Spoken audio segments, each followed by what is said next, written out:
C'est avec grand plaisir. D'abord, je tiens vraiment à remercier l'INSAM et Samuel parce que voilà un événement tellement important qui fait le lien, bien sûr, entre la jeunesse et le rôle des universités, l'académie, et le rôle et le lien avec le tissu industriel. Bravo pour ce thème, bravo pour cette accélération.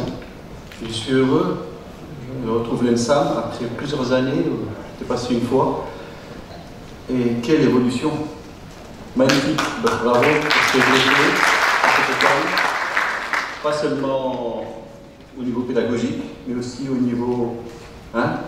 c'est très important d'être dans des bâtiments comme ceux-là aujourd'hui, et bravo aussi Samuel, parce que c'est tellement important pour la jeunesse, pour montrer que notre pays investit dans l'académie, dans la jeunesse, dans l'éducation. C'est la clé. Il n'y a de richesse que d'hommes et de femmes.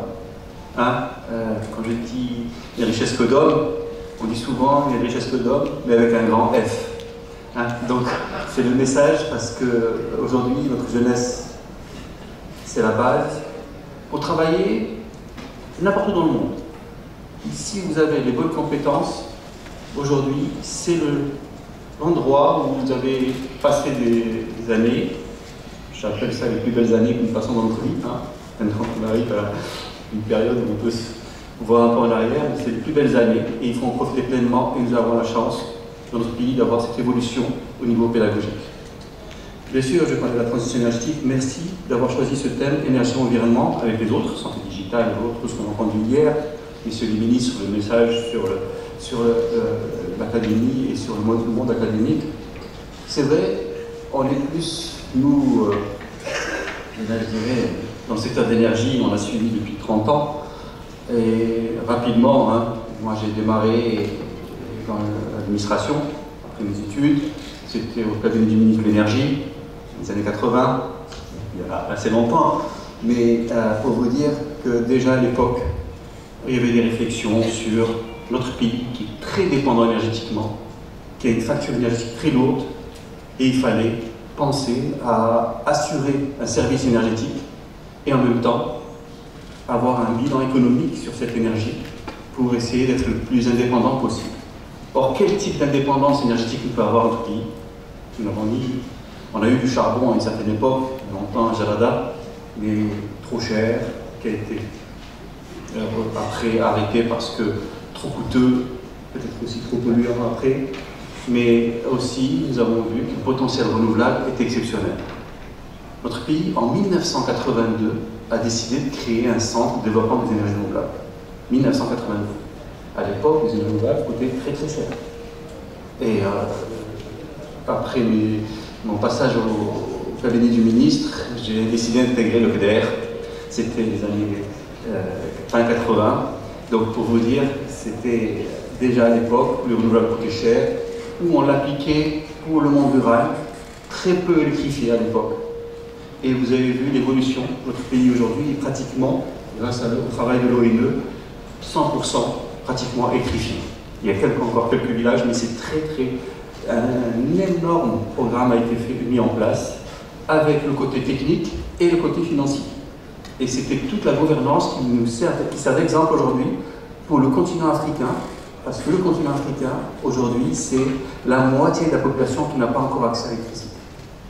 Donc vous imaginez ce qui s'est passé dans notre pays, ce qui s'est passé dans le secteur de l'énergie. Oui. Donc tout ça fait en sorte que on vient de loin, et ça a bien été dit tout à l'heure, une vision royale en 2009 qui a donné priorité aux énergies renouvelables et à l'efficacité énergétique. C'était très important. Une vision au plus haut niveau de l'État, qui a donné des objectifs chiffrés à atteindre, des agences dédiées, des réglementations, des financements verts que nous avons pu mobiliser. Et bien sûr, avec le volet industriel, avec le volet recherche et développement, pour que tout le monde puisse s'intégrer dans une stratégie. Il ne s'agissait pas de faire un projet d'une centrale solaire, il s'agissait d'une stratégie, avec une vision sur 10, 20, 30 ans, maintenant qui continue, Vous avez vu les chiffres, 52% en 2030 de capacité d'origine renouvelable pour notre pays. C'est 52% de capacité. Hein. Mais c'est une augmenter chaque fois notre indépendance énergétique. Et c'est très important pour l'économie de notre pays, pour la sûreté énergétique, pour que on ait accès à cette énergie qui est nécessaire pour les besoins des citoyens, mais pour le développement, pour le dessalement, pour toutes les applications, et même pour la mobilité aujourd'hui, on voit de plus en plus un potentiel tellement énorme que notre pays peut passer d'un pays importateur d'énergie grise à un pays exportateur d'énergie verte. C'est ça le grand changement. Nous sommes dans un nouveau schéma. Alors, pour revenir à l'efficacité énergétique, c'est un des piliers de la transition énergétique. Il y a les grands projets renouvelables et il y a les grands projets d'efficacité énergétique. C'est quoi? C'est ne pas gaspiller l'énergie dans l'industrie, dans le transport, dans le bâtiment, dans les villes, dans l'agriculture. Dans tous ces secteurs, on consomme de l'énergie. Et il faut arrêter de la gaspiller. C'est la première des choses. Arrêter de la gaspiller, nous avons eu, quand l'énergie n'était pas chère, des modèles de fonctionnement qui gaspillaient énormément. Et on a vu ces évolutions. C'est pour ça que je vous invite vraiment à voir le secteur de l'énergie, parce que d'abord, on en aura toujours besoin. L'homme aura toujours besoin d'énergie.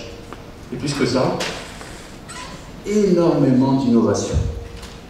Sur une carrière, je peux vous dire qu'entre ce qui se faisait dans les années 60, ce qui se faisait dans les années 80, ce qui se faisait dans les années 2000 et ce qui se fait dans les années 2020, c'est toujours de l'innovation et qui a été continue. Et c'est énorme ce qui s'est passé. Si dans les années 80, quand on a créé le GDER, c'était l'énergie renouvelable était ce qu'il y avait de plus cher, le nucléaire était ce qu'il y avait de moins cher, c'est fini. Tout ça, ça s'est renversé. Donc c'est pour ça qu'aujourd'hui, notre pays a des atouts, a un potentiel énorme. Vous l'avez bien vu dans les cartes tout à l'heure, c'est ce qu'il faut valoriser au maximum. Alors, cette vision, avec ce que j'ai dit, avec tous les axes, c'est un volet important.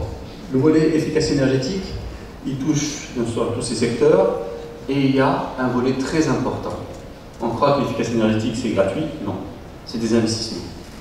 Donc, il y a un volet technique, innovation et autres, mais il y a un volet investissement nécessaire, donc des financements. Et c'est ce que nous avons appelé des financements verts. Alors, à la COP22, j'ai eu la chance de présider la commission partenariat public-privé. Parce que tous nos projets dans notre pays se font dans le cadre de partenariat public-privé. Vous avez dit tout à l'heure, Michael nous l'a spécifié sur l'approche même pour les grands projets solaires. Il y a une préparation faite par le public, mais l'investissement, la réalisation se fait par le privé. Et c'est une approche tellement intéressante, parce que d'abord ça évite à l'État de s'endetter encore plus qu'il ne faut. Le privé peut le faire, et ensuite il s'engage. C'est lui qui prend le risque technique, c'est lui qui reprend. Donc c'est tout ça qui est très important, et tout le monde s'y retrouve. À condition, PPP, ça veut dire transparence, ça veut dire gouvernance, respecter les contrats. Et c'est très important de montrer qu'aujourd'hui, que lorsqu'on est transparent, lorsqu'il y a une gouvernance, eh ben ça donne des résultats. C'est très important. C'est comme ça que PAPP peut fonctionner correctement. Et je tiens à le dire, parce que c'est une approche qui a été orientée à plusieurs secteurs, mais qui aujourd'hui donne complètement ses fruits. Alors, je ne parlerai pas donc, du volet lié à tout ce qui est efficacité énergétique, parce qu'il y a l'aspect financier, il y a l'aspect innovation et digitalisation de l'énergie. C'est un volet important, la digitalisation de l'énergie, parce que ça permet, par nos comportements, aujourd'hui, vous savez, beaucoup de gens consomment dans leur maison. Je vais vous donner un exemple. Si ma maison est digitalisée, elle ne sera chauffée ou refroidie que quand je serai là. Je n'ai pas besoin de la chauffer toute la journée. Je n'ai pas besoin de la refroidir. C'est énormément d'économie d'énergie à l'échelle d'un pays. Si je dois, dans l'agriculture, mesurer quand est-ce que je dois pomper de l'eau, quand est-ce que je dois irriguer. Si c'est bien contrôlé, eh ben, je vais économiser de l'énergie. Si dans la voiture, j'utilise des systèmes innovants aujourd'hui qui consomment, vous vous rappelez, dans les années 80, les voitures, la moyenne de consommation, c'était dans les 15 litres. Aujourd'hui, c'est 5 litres. Mais plus que ça, il y a la mobilité électrique qui arrive. Je parlais des e-smart, des bornes. Tout ceci fait que notre pays est en train de profiter de ces innovations. Mais c'est là où le volet recherche et développement et le rôle de l'académie est très important. Ça fait été dit par Cyril. Et la chance que nous avons eue, c'est qu'en parallèle avec ces stratégies, il y a eu le volet recherche et développement, il y a eu IRISEL. Il y a eu tout ce volet qui a été accompagné avec une nouvelle approche. C'est là où je voudrais le dire, parce que l'approche qui a été faite de cette approche pour accompagner la recherche et développement des différentes universités, des différentes académies, c'était très innovateur et ça a permis d'accompagner énormément de projets un peu partout. L'autre volet, je vais finir avec ça parce que j'ai été dans ma formation, ça a été dit tout à l'heure, mais j'ai eu une formation en génie atomique. Hein, et à l'époque, dans les années 80, on pensait que le nucléaire allait être la grande solution. Et puis il y a eu Tchernobyl. Et à ce moment-là, beaucoup de choses se sont arrêtées. Et c'est vrai, le nucléaire est décarboné. Le nucléaire a beaucoup d'avantages, mais il a aussi des risques et des inconvénients. Alors, il faut être très très vigilant avec le nucléaire. Je gère aujourd'hui l'Agence de sûreté et de sécurité nucléaire. On ne peut pas faire de nucléaire sans d'abord mettre en place des règles de sûreté et de sécurité. C'est la base. J'étais à Fukushima il n'y a pas longtemps. Ils sont à 150 milliards de dollars de coûts de nettoyage. C'est énorme. Et il y en a encore pour 30 ans. Bref, un accident nucléaire, c'est très grave. Donc, le nucléaire, quand on met en place les règles de sûreté et de sécurité, parce qu'il est décarboné, peut être une solution. Et surtout, ce qui m'intéressait, c'est que depuis 3-4 ans, énormément d'innovations dans le nucléaire. On parle de nouveaux petits réacteurs modulaires, parce qu'on va parler de dessalement de l'eau, on va parler de toutes les applications.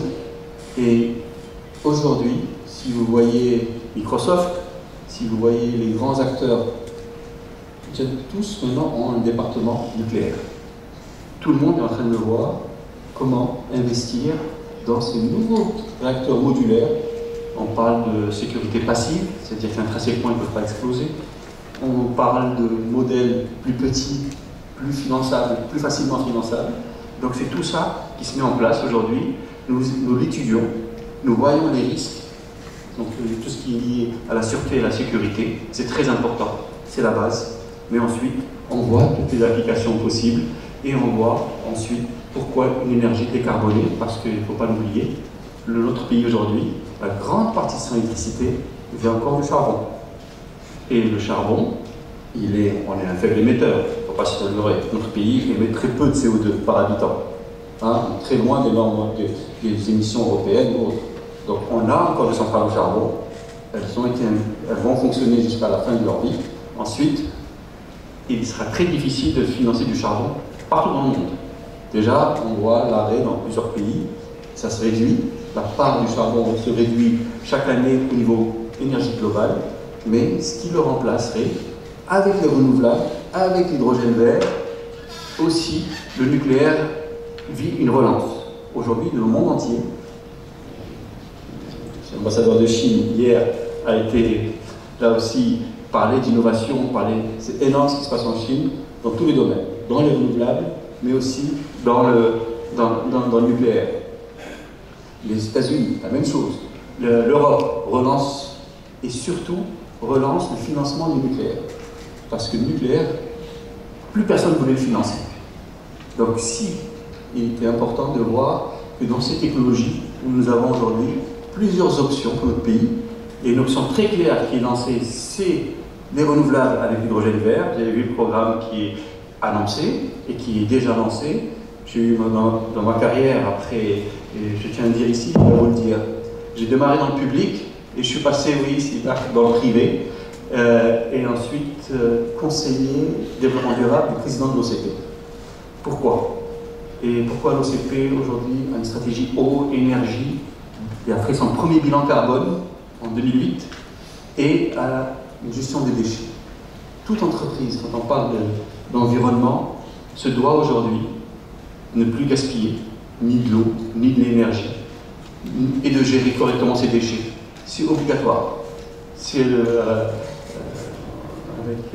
à la CGEM, je disais, j'ai eu la commission environnement pendant un certain nombre d'années, mais pour dire à tous les secteurs industriels de notre pays pourquoi il fallait en prendre en compte tous ces axes, de faire le projet qui soit économique, mais l'aspect social et environnemental doit aller de pair.